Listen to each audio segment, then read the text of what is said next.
जी नमस्कार। आपका अपना चैनल गुरुजी स्टडी सर्किल में आप सभी का स्वागत है। आज हम आपको जनरल साइंस के अंतर्गत कृषि विज्ञान के टॉप महत्वपूर्ण प्रश्नों को लेकर आए हैं, जो सभी प्रतियोगिता परीक्षा के लिए अति महत्वपूर्ण है। तो चलिए आज के क्लास शुरू करते हैं। कैसे हैं आप लोग? आशा करता हूं कि आप लोग अच्छे होंगे, जहां भी होंगे खुशहाल होंगे, आबाद होंगे।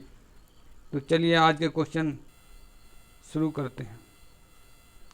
गुरुजी स्टडी सर्किल का ये आइकन है, इसको चैनल को सब्सक्राइब कीजिएगा और वीडियो को अपने दोस्तों के साथ शेयर भी कीजिएगा। चलिए क्वेश्चन नंबर 1 शुरू करते हैं। केसर का उत्पादन किस राज्य में होता है? जी, केसर का उत्पादन किस राज्य में होता है? तो केसर का उत्पादन जो है जम्मू कश्मीर में होता है सबसे अधिक, और वहीं होता है जम्मू कश्मीर में। तो चलिए नेक्स्ट क्वेश्चन की ओर आते हैं। क्वेश्चन नंबर 2, झूम कृषि किस राज्य में सबसे अधिक होती है? जी, झूम कृषि जो है किस राज्य में सबसे अधिक होती है?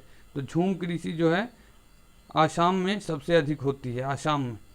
और एक ये भी समझ लीजिए कि झूम कृषि जो है कैसी कृषि है। तो झूम कृषि जो है किस प्रकार का कृषि है? झूम कृषि जो आसाम और पूर्वोत्तर राज्यों में, जैसे कि जंगलों को काट करके और उसको जला करके खेती योग्य बनाया जाता है, और उसके बाद 2-4 साल वहाँ पर कृषि करके और फिर वहाँ वो कृषि योग्य भूमि को छोड़ करके फिर दूसरे स्थान पर चला जाता है। इसी प्रकार की प्रक्रिया वहाँ भी अपनाता है।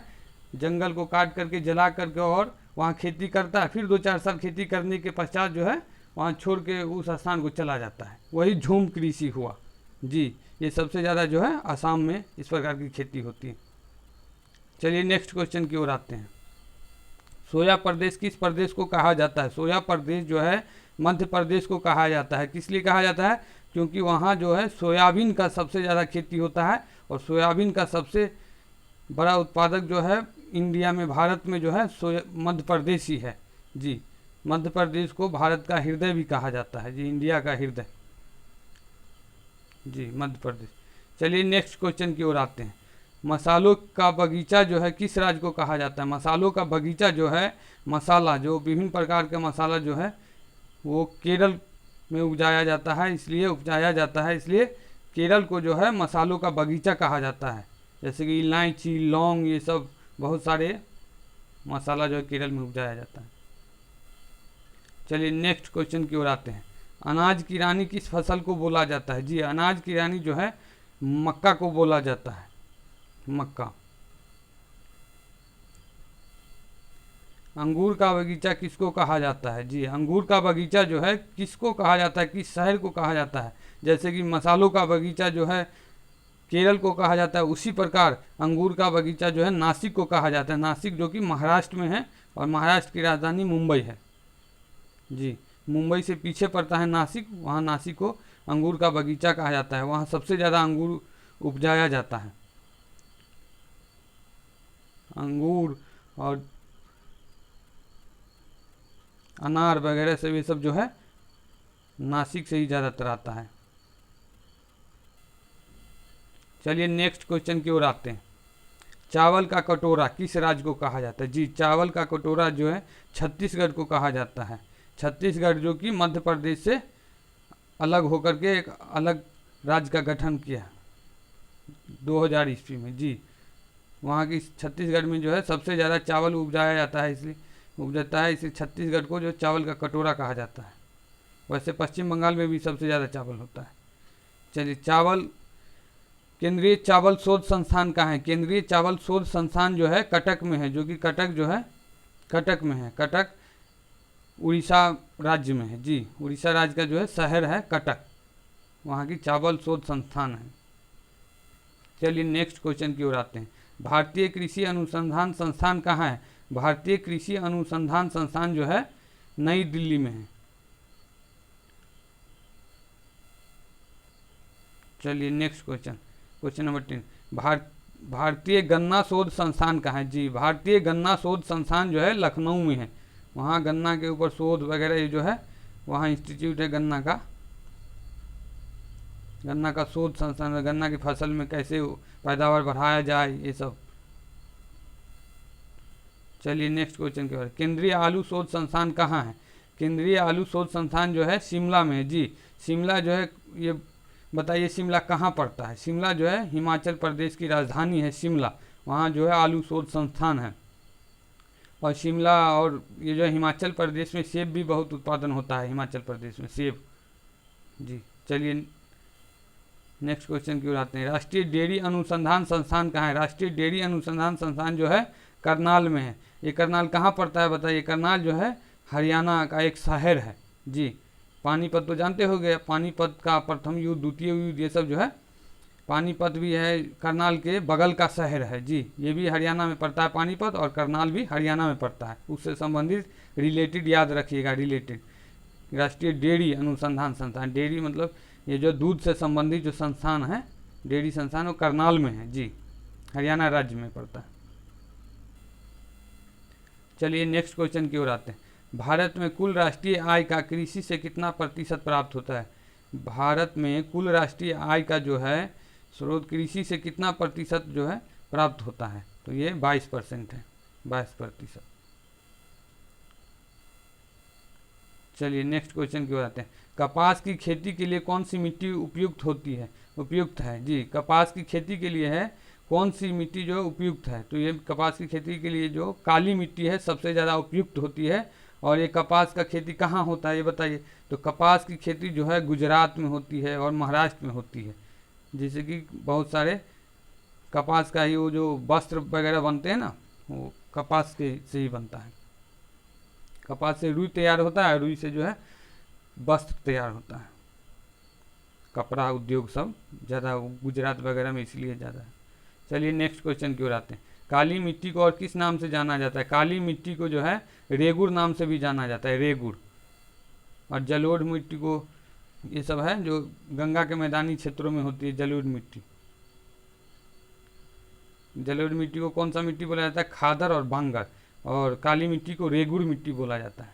चलिए नेक्स्ट क्वेश्चन की, टिक्का रोग का संबंध किस फसल से है? टिक्का रोग जो है उसका संबंध किस फसल से है? ये भी एक VVI क्वेश्चन है जी, ये भी एक VVI क्वेश्चन, रेलवे वगैरह SSC इस परीक्षा में, ऐसे परीक्षा में हमेशा आता रहता प्रश्न है, टिक्का रोग किससे संबंधित है? तो टिक्का रोग जो है मूंगफली से संबंधित है, मूंगफली से। चलिए नेक्स्ट क्वेश्चन की ओर आते हैं, यूरिया में नाइट्रोजन कितना प्रतिशत होता है जी? प्रयोगशाला में बनाया गया सबसे पहला जो है पदार्थ जो है यूरिया है। और यूरिया में नाइट्रोजन कितना % होता है यूरिया में? तो यूरिया में जो नाइट्रोजन है वो 46% होता है जी। चलिए नेक्स्ट क्वेश्चन, भारत में हरित क्रांति के जन्मदाता कौन है? भारत में जो है हरित क्रांति का जन्मदाता जो है MS स्वामीनाथन है। ये भी बहुत VVI क्वेश्चन है, हरित क्रांति से, हरित क्रांति का जनक जो है इंडिया में MS स्वामीनाथन है जी। ये भी VVI क्वेश्चन है, इसको भी याद रखिएगा हमेशा। चलिए नेक्स्ट क्वेश्चन की बात है, विश्व वन दिवस कब मनाया जाता है जी? विश्व वन दिवस जो है 21 मार्च को मनाया जाता है। ये भी बहुत VVI क्वेश्चन है, पर्यावरण के अंतर्गत विषय के अंतर्गत और ये कृषि संबंधी विषय के अंतर्गत जनरल साइंस में पूछा जाता है, बार बार ये प्रश्न आता है। विश्व वन दिवस जो है 21 मार्च को मनाया जाता है, या विश्व वन दिवस कहिए या विश्व वानिकी दिवस, ऐसे भी प्रश्न एग्जाम में आते हैं। विश्व वानिकी दिवस इस प्रकार से भी पूछा जाता है, जो 21 मार्च को मनाया जाता है जी। चलिए नेक्स्ट क्वेश्चन की ओर आते हैं, चिपको आंदोलन का संबंध किससे है? चिपको आंदोलन, ये बताइए चिपको आंदोलन है क्या? ये तो वृक्षों की कटाई से है, वृक्ष को बचाने मतलब पेड़ पौधों को बचाव करने से है। हाँ जी, पेड़ पौधों की वृक्षों की कटाई से संबंधित है, मतलब नहीं काटने देने से संबंधित है ये चिपको आंदोलन। मतलब ये था क्या आंदोलन ये बताइए? तो ये एक ऐसा, ये समझ लीजिए, कॉन्सेप्ट समझ लीजिए इसका। चिपको आंदोलन जो था, जो उत्तराखंड में से आरंभ हुआ, उत्तराखंड राज्य है उससे, वहाँ से प्रारंभ हुआ। और एक इस प्रकार का आंदोलन था, जब पेड़ की कटाई करने के लिए सरकार ने बोला कि कटाई करना है, तो वहाँ की ग्रामीण जनता जो था वो उस गांव के, तो पेड़ से चिपक गया पेड़ को कि काटने नहीं देंगे हम, सरकार को पेड़ को काटने नहीं देंगे। इसी आंदोलन को चिपको आंदोलन कहा जाता है जी। समझ गए ना? चिपको आंदोलन मतलब पेड़ को नहीं काटने देने के लिए वहाँ की जनता जो था पेड़ से चिपक गए, पेड़ को पजिया लिया एकदम कि चिपक जाना है, पेड़ को काटने नहीं देना है। तो यही चिपको आंदोलन था। और किससे संबंधित था? तो वृक्ष की कटाई से, वृक्ष के काटने के लिए रोक रहा था वहाँ की जनता, यही चिपको आंदोलन है।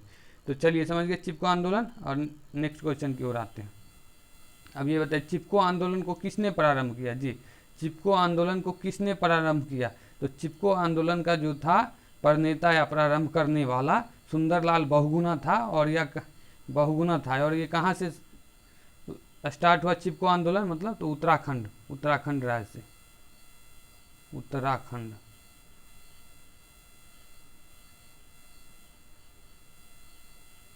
उत्तराखंड से।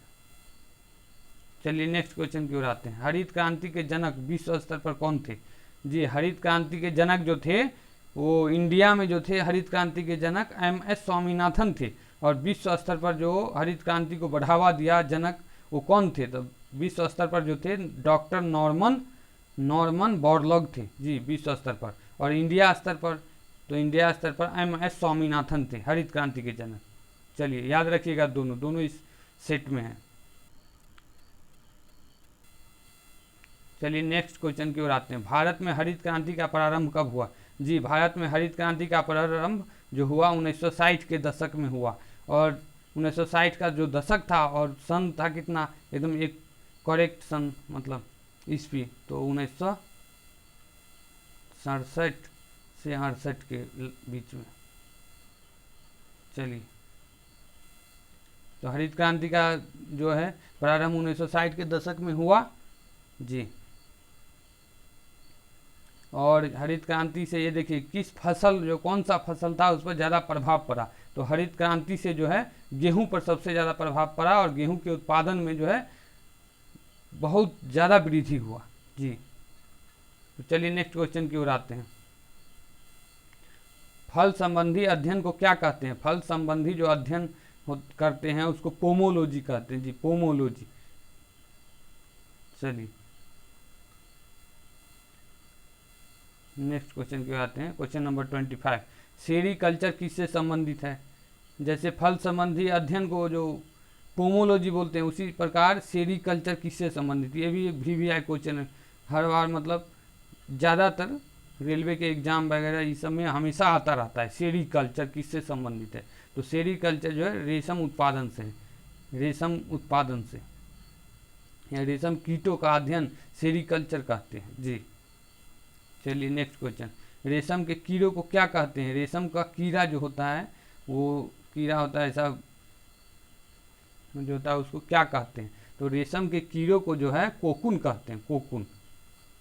ये भी एक VVI क्वेश्चन है। जी, एपीकल्चर किससे संबंधित है? सेरीकल्चर, एपीकल्चर, ये तो बार बार आता रहता है प्रश्न। जी, ये सब एकदम VVI क्वेश्चन हमेशा, इसको तो एकदम याद रखिएगा ये दोनों प्रश्न सबको। एपीकल्चर जो है मधुमक्खी पालन से संबंधित है। जी, एपीकल्चर मधुमक्खी पालन से संबंधित है। चलिए नेक्स्ट क्वेश्चन की बात है। सब्जी तथा फूल वाले फसलों का अध्ययन क्या कहलाता है? सब्जी तथा फूल वाले फसलों का अध्ययन जो है हॉर्टिकल्चर कहलाता है, हॉर्टिकल्चर। और मधुमक्खी का पालन, तो मधुमक्खी का पालन जो है एपीकल्चर। और रेशम के कीटों का अध्ययन, तो रेशम के कीटों का अध्ययन जो है सेरीकल्चर। जी, और सब्जी तथा फूलों का वाले फसलों का अध्ययन तो हॉर्टिकल्चर। चलिए नेक्स्ट क्वेश्चन की ओर आते हैं। धान में प्रसिद्ध खैरा रोग किस तत्व की कमी से होता है? जी, धान में जो है खैरा रोग लग जाता है, वो किस तत्व, कौन सी मतलब खाद तत्व की कमी से होता है? तो जिंक की कमी से जो है धान में खैरा रोग हो जाता है। जी, और एक ये भी क्वेश्चन आता है इस प्रकार का, जो धान की फसलों में कौन सा गैस निकलता रहता है? धान की पेड़ से, धान के फसलों से कौन सा गैस जो है निकलता रहता था? ये है मीथेन गैस। मीथेन गैस जो है धान के खेत से निकलता रहता है, ये भी याद रखिए, ये भी क्वेश्चन आता रहता है। चलिए नेक्स्ट क्वेश्चन की ओर आते हैं। कपास के रेशे पौधों के किस भाग से प्राप्त होता है? जी, कपास के रेशे जो है, रेशे पौधे के किस भाग से प्राप्त होता है? तो ये किस भाग से प्राप्त होता है बोलिए आप लोग? तो इसके कपास के बीज से प्राप्त होता है। जी, कपास के जो बीज है, कपास के बीज से प्राप्त होता है कपास का रेशा, जिससे कि रुई तैयार होता है और रुई को वस्त्र उद्योग में, विभिन्न सारे कपड़ा उद्योग में काम में आया जाता है। जी,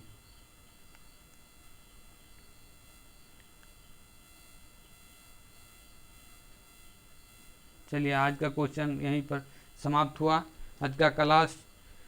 फिर मिलते हैं अगले एपिसोड में नए टॉपिक के साथ। जी प्लीज़ लाइक एंड सब्सक्राइब कीजिएगा हमारे चैनल को, my channel Guruji study circle को। जी तो चलिए नमस्कार, आज के एपिसोड में बस इतना ही। नमस्कार, जय हिंद।